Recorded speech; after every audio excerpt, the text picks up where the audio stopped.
कसं काय मंडळी, लग्नानंतर होईलच प्रेम या मालिकेच्या आजच्या सोमवार 31 मार्चच्या एपिसोडमध्ये काय घडलं ते आपण जाणून घेऊया.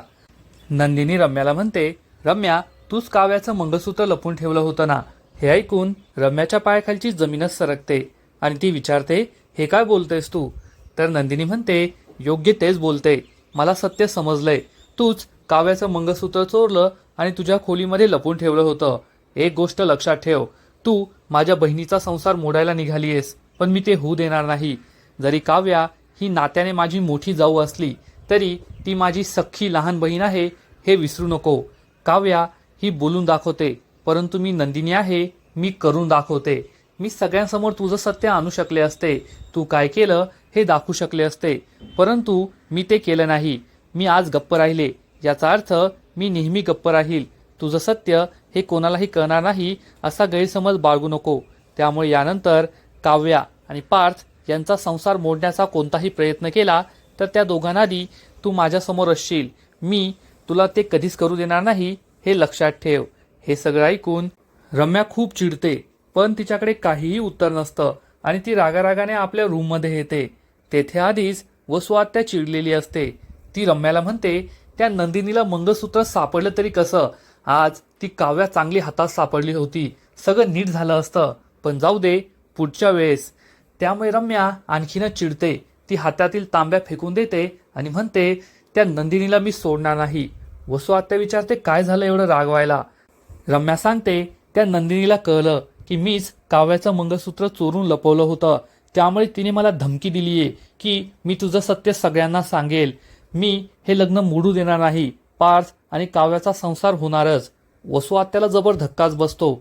नंदिनीने आपल्या मुलीला धमकी दिली, त्यामुळे ती खूप चिडते आणि म्हणते, तिची हिंमत कशी झाली असं करण्याची? थांब, मी तिला आत्ता खसकावते. रम्या तिला थांबून म्हणते, नाही आई, थांब. आता नंदिनीला काहीही बोलून फायदा नाही, कारण ती काव्या नाहीये, नंदिनी आहे.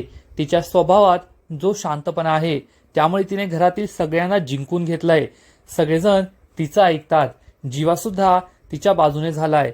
पार्थच्या मनात अजून सुद्धा नंदिनीचाच विचार आहे. त्यामुळे आपण नंदिनीबद्दल कोणालाही काही सांगितलं तर ते त्यांना पटणार नाही. उलट नंदिनी जे बोलली तेच त्यांना खरं वाटेल.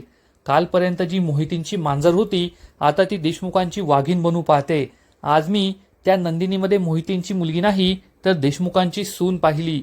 वसू आत्या म्हणते, जर असं होणार असेल ना, तर लवकरात लवकर आपल्याला त्या मांजरीच्या गळ्यात घंटा बांधावी लागेल आणि तिला वाघीण होण्यापासून रोखावं लागेल. दोघीसुद्धा याच गोष्टीचा विचार करू लागतात. दुसऱ्या दिवशी गुढीपाडवा असतो. मानिनी किचनमध्ये असते. तेवढ्यात नंदिनी तयार होऊन तेथे येते. मानिनी म्हणते, आज मला खूप आनंद होतोय, कारण गुढीपाडव्याच्या दिवशी आज माझी लाडकी सून माझ्याबरोबर किचनमध्ये आहे. नंदिनी म्हणते, हो आई, सांगा काय स्वयंपाक करायचा?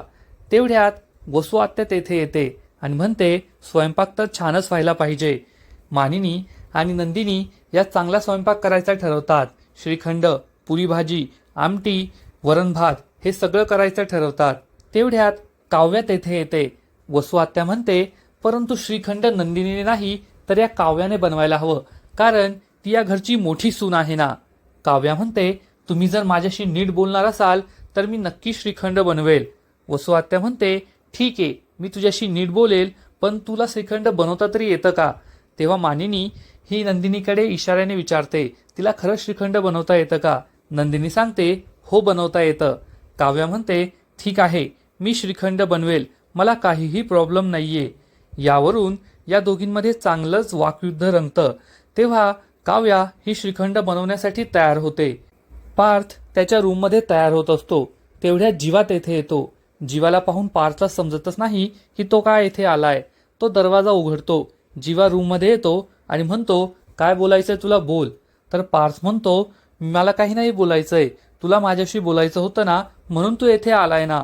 जीवा आणि पार्थ हे दोघे एकमेकांना म्हणतात की मला नाही तुझ्याशी बोलायचंय. जीवा रागारागाने तेथून जाऊ लागतो. तेवढ्यात युग तेथे येतो आणि म्हणतो, मी तुम्हाला दोघांना येथे बोलवलंय कारण मला खूप कंटाळा आलाय तुमच्या दोघांच्या भांडणाचा. आता तुम्ही दोघे भांडण मिटवा. आज गुढीपाडवा आहे ना, आनंदाचा दिवस आहे, नवीन वर्ष सुरू होतोय. तुम्ही दोघे जुन्या सगळ्या गोष्टी विसरून जा आणि पुन्हा एकदा एकत्र या. परंतु पार्थ आणि जीवा हे दोघे काहीच बोलत नाही. इकडे मानिनी ही खूप खुश होते की काव्याला श्रीखंड बनवता येतं. काव्या म्हणते मी श्रीखंड बनवेल, पण माझी एक अट आहे. वसू आत्या विचारते काय अट? तर काव्य सांगते जेव्हा मी श्रीखंड बनवेल ना तेव्हा या किचनमध्ये मला कुणीही नकोय, मी एकटीने श्रीखंड बनवेल. वसू आत्या चिडून म्हणते सणाच्या दिवशी काय फक्त श्रीखंड खायचंय का? बाकीचाही सगळा स्वयंपाक तयार करायचा आहे, त्यासाठी आम्हाला किचनमध्ये यावंच लागेल. यावरून या दोघींमध्ये पुन्हा एकदा भांडण रंगतं. मानिनी ही हसू लागते. तेव्हा वसू आत्या म्हणते श्रीखंड तू बनव, पण तू कमीत कमी आंघोळ तरी केलीयस का? तर काव्या म्हणते नाही, मी आंघोळ केली नाहीये. वसू आत्याला राग येतो आणि ती म्हणते सणाच्या दिवशी आंघोळ केल्याशिवाय किचनमध्ये यायचं नाही, एवढंही तुला कळत नाही का? काव्या सांगते पार्थ आंघोळ करत होता त्यामुळे मला नाही आवडता आलं, मी आंघोळ करून येते. तेव्हा वसू आत्या नंदिनीला म्हणते आजचं श्रीखंड हे या काव्यानेच बनवायला हवं आणि तू तिला काहीही मदत करायची नाही. जर मला दिसलं की तू तिला मदत केलीये मग मी तुला सोडणार नाही, असं म्हणून वसू आत्या रागारागाने निघून जाते. इकडे युग हा पार्थ आणि जीवाला समजावत असतो की तुम्ही दोघे भांडण मिटून घ्या, आधीसारख्या आपण आनंदाने राहूया ना. जीवा खूप चिडतो आणि युगला म्हणतो लहान आहे ना मग लहानासारखा वाद, मोठ्यांच्या प्रकरणांकडे लक्ष नको देऊ, आता आमच्यामध्ये आधीसारखं काहीही होणार नाहीये. युग खूप दुःखी होतो आणि म्हणतो तुम्हाला जर भांडण मिटवायचं नसेल ना तर मला सुद्धा घरात नाही राहायचंय, मी एखाद्या दुसऱ्या दोषामध्ये एखादा कोर्स करतो आणि कायमचा इथून निघून जातो. तो तेथून जाऊ लागतो तर पार्थ त्याला थांबवतो आणि जीवाला समजावण्याचा प्रयत्न करतो की जीवा मला माफ कर, जे झालं त्यामध्ये कोणाचीही चूक नाहीये. त्या दिवशी मी तुझ्यावर चिडलो कारण तू नंदिनीशी लग्न केलं हे मला सहन होत नव्हतं, परंतु आता आपण सगळं विसरून जाऊया. आपण याआधी गुढीपाडव्याला किती आनंद साजरा करायचो तसंच राहूया, आईबाबांना सुद्धा खूप आनंद होईल. जीवाला सुद्धा त्या सगळ्या गोष्टी आठवतात की आधी आपण किती खूप खुश होतो. पार्थ हात पुढे करतो, जीवा सुद्धा त्याच्या हातात हात देणार. इतक्यात काव्या तेथे येते.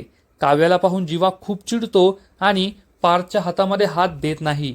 पुढील एपिसोडमध्ये आपण पाहू की सगळेजण हे गुढीपाडव्याला जेवायला बसतील तेव्हा मानिनी सांगेल की तुम्ही एकमेकांना भरवा. जीवा हा नंदिनीला भरवतो, परंतु जेव्हा पार्थ काव्याला भरवत असतो तेव्हा काव्या ही त्याच्या हातून खायला नकार देते.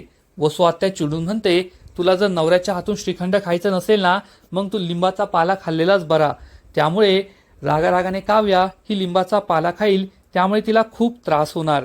तेव्हा पार्थ तिला म्हणेल या लिंबाच्या पानाने तुमच्या मनातील कडवटपणा तर दूर नाही होणार, पण तुमच्या जिभेवरचा कडवटपणा दूर करण्यासाठी हे श्रीखंड खा.